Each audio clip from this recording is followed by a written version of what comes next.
Zimbabwe ବିପକ୍ଷ ଟି20 ସିରିଜରେ team India ଜୋରଦାର କମ୍ବ୍ୟାକ୍ କରିଛି। ପ୍ରଥମ ମ୍ୟାଚ୍ 13 ରନ୍ ହାରିବା ପରେ ଭାରତୀୟ ଟିମ୍କୁ ବଡ଼ ଝଟକା ଲାଗିଥିଲା।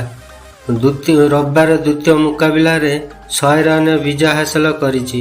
ଭିଡ଼ିଓକୁ ସ୍କିପ୍ ନକରି ଲାଷ୍ଟ ପର୍ଯ୍ୟନ୍ତ ଯୋଡ଼ି ରୁହନ୍ତୁ।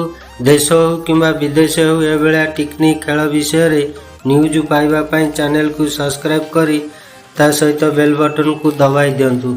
ଅଭିଷେକ ଶର୍ମାଙ୍କ ଦମଦାର ଶତକ ବେଳେ ଭାରତ 235 ରନ୍ର ଲକ୍ଷ୍ୟ ଦେଇଥିଲା। ଜବାବରେ ଜିମ୍ବାୱେ 18 ଓଭର 4 ବଲ୍ରେ 134 ରନ୍ରେ ଅଲ୍ ଆଉଟ୍ ହୋଇଯାଇଥିଲା। ଭାରତ ପାଇଁ ଦ୍ରୁତ ବୋଲର ମୁକେଶ କୁମାର ଏବଂ ଅଭେଶ ଖାନ୍ 3ଟି ଲେଖାଏଁ ୱିକେଟ୍ ନେଇଥିଲେ। ସ୍ପିନର ରବି ବିଷ୍ଣୋଇ ଏବଂ ଅଲରାଉଣ୍ଡର ୱାଶିଂଟନ ସୁନ୍ଦର ଗୋଟାଏ ଲେଖାଏଁ ୱିକେଟ୍ ନେଇଥିବା ବେଳେ ଅଭିଷେକ ଶର୍ମା 46 ବଲ୍ରେ ଶତକ ହାସଲ କରିଥିଲେ।